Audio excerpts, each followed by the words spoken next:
My name is Jonathan Kaplan. I practice at Hoag Orthopedic Institute, and I have been invited to speak about marketing and social media. First of all, thank you to the California Orthopedic Association for inviting me to give this talk.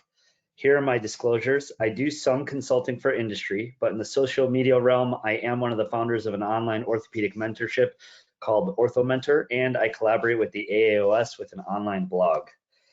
I figured I'd try to build up to the various ways social media can be implemented in your practice. For the sake of time, I'm not going to discuss online reviews. However, I would emphasize that physician online reputation and reviews are extremely important. They're just out of the scope of this talk. Okay, so some data for you. Why am I showing you this? Well, it's important to understand that a world of information is at our fingertips, especially with smartphones. This is the total cell phone usage worldwide, and in the United States, there's the third most smartphones in the world, and there's a penetrance of 79.1%. And if you think that people aren't looking up health information, you're definitely wrong. This is a growing trend that is likely to continue to grow in the years to come. By 2024, we will have doubled the number of smartphones since 2013. And if you think it's only a select group of young people, let's say young people, you'd be wrong there too. Look at the percentages for 50 to 65 and older 65-year-olds. That's not a small number, 73% at 50 to 64 and 46% at 65. And it doesn't matter if you practice in a particular demographic area that is more or less of any particular ethnicity. It's pretty even across the board.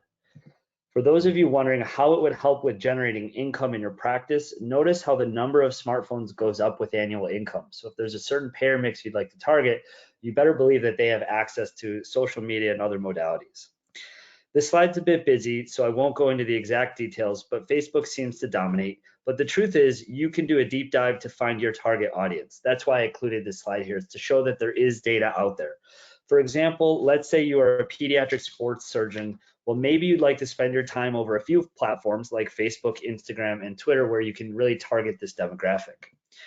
I'm going to throw some impressive numbers at you just to show you how much social media has become of our day-to-day life. There are 3.5 billion users, which is almost 45% of the population. And again, it's not just young people. Yes, they dominate at 90.4%, but notice the baby boomers hitting almost 50%. Joint surgeons, you may want to take note here, as presumably 50% of your patient population is using social media. And social media generates interest. 54% of browsers use social media to research products. You don't think that they're going to look into the doctors that they're going to see or the hospitals they're going to go to?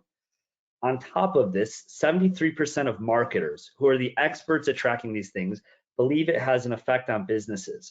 And the best part is it's free advertising. I'd argue that it's a bad business decision to not be on some sort of social media. I think this slide should really hit you the hardest. 71% of consumers who have had a positive experience with a brand on social media are likely to recommend it to their friends and family. Again, why would doctors be any different? All right, so this gets me thinking, and now that I've got your attention, I know you're wondering, how does this really apply to medicine? Well, I've decided to break down statistics by patients, doctors, and hospitals to show that it's across the board.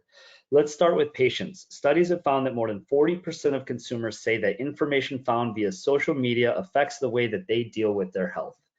And yes, just like the general trends, younger patients are more likely than older patients to use social media to have health-related discussions. But let's talk about how it affects your referrals. Well, 41% of patients have said that social media would affect their choice of doctor, hospital, or medical facility. This is a large percentage of patients that are looking you up and deciding whether or not to come see you. And patients talk. Who are they sharing their information with? Well, for one, they'll share it with you. The doctors come in at a 47% hit rate of patients to doctor communication. And while this isn't a huge number, 30% of the time they'll share it with other patients, meaning they're going to pass this information forward. And how about trust? Do you think they trust us or not?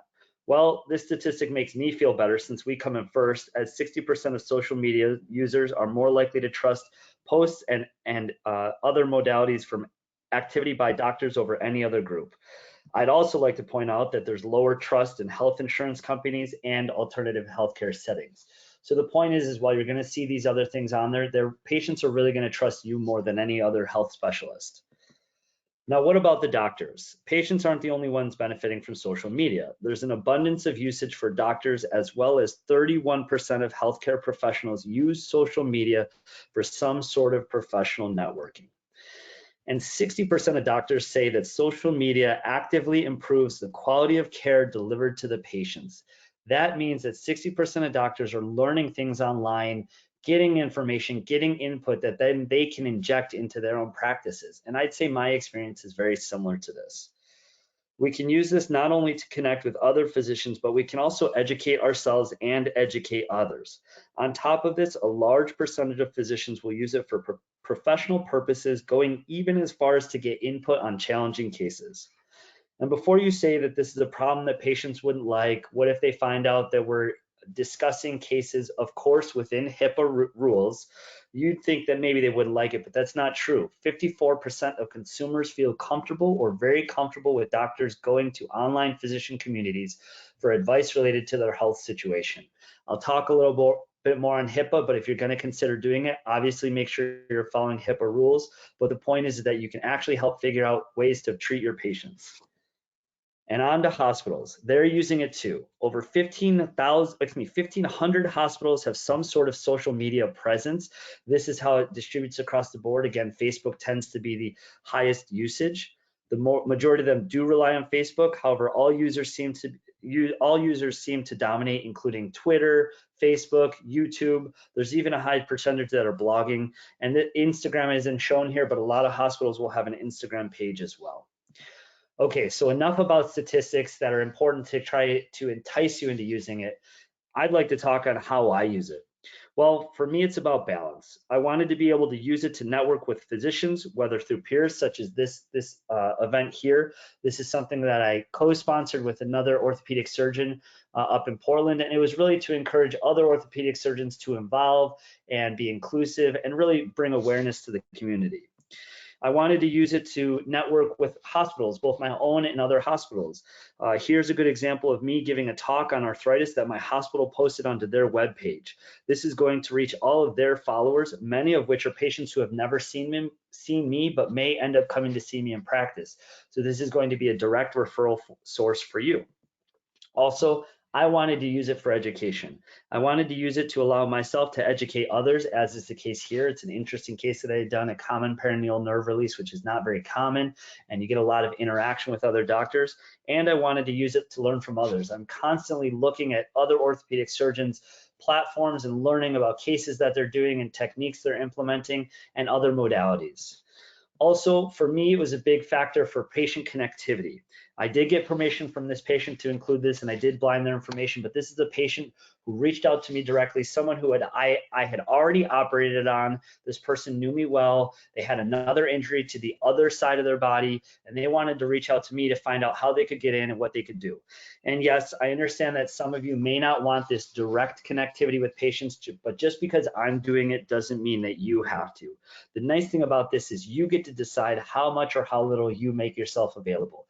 I like to be available to my patients so that if they have questions, I can get to them ahead of time before it leads to issues. But again, you do not have to do this. Additionally, you can do mentorship. I'm involved in mentorship platforms online for medical students and orthopedic surgeons, and it's a great resource for finding out about policy and awareness. All of our specialties, including the California Orthopedic Association, have a social media, and you can stay up to date with what's going on in your community, your state, and your nation within the orthopedic societies. But it's important to consider, like everything else in medicine, you need to consider the risks. First of all, it's a time commitment. You get to decide how much time, but if you want to be an influencer, you better believe it is going to take a big commitment. I've chosen not to spend this much time, and certainly I think it's about finding balance. Also, HIPAA rules still apply, so be sure to avoid any patient identifiers, get consent for any images that may identify the patient or potentially identify them, and be smart. There's a lot of resources online for finding out what rules there are to follow. There's HIPAA rules online about social media. The Department of Health and Human Services has instructions about social media as well, so make sure you research it. Additionally, many healthcare organizations will have policies in place for social media, so make sure you check with your own group practice, your hospital organization, and any other organizations that you're a part of to maintain professionalism in their care. And lastly, overall, just maintain professionalism as a physician. Keep in mind that you are representing yourself, you're representing your practice, you're representing your hospital, and you're representing us as orthopedic surgeons and us as physicians. So try to maintain professionalism. There's a lot of great examples online of things not to do, people who have unfortunately learned the hard way, but just keep that in mind. This is another stat showing that healthcare organizations do have specific guidelines. This is from a few years ago, so I actually think the number is probably a little bit higher. I think this is from about 2017, and at that point, 31% of healthcare organizations had specific social media guidelines in writing, so you can easily research them and make sure you're following the rules. Okay, so hopefully at this point, I've convinced you as to why it's a valuable tool for your practice. So just some tips on how to get started. First step, you just got to commit to doing it. At that point, you need to decide what your goals are for usage. Are you going to use this for networking, patient outreach, or education? I've listed here some of the platforms that may be best suited for your goals.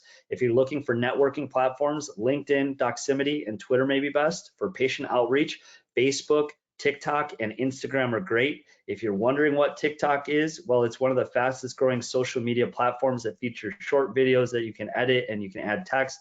Many physicians are using it to reach out and educate young adults, as that's the main demographic. So again, it may be great for those pediatric orthopods, sports medicine doctors, or other orthopedists wanting to target that population. Decide how much time you want to allocate, and over time you'll notice that your social media platforms will evolve. But just like anything else in life, there's only so much time in the day, so be sure to find balance. Most importantly, have fun. Life is too short. If we've learned anything with this coronavirus, is that we need to enjoy the moments. Lastly, I kindly ask that if you are on social media, please follow me, as it's greatly appreciated. And of course, there's no reason for us not to connect. I would love to learn from all of you, and hopefully you can learn from me as well. Thank you very much for listening. Feel free to reach out anytime with any questions you have.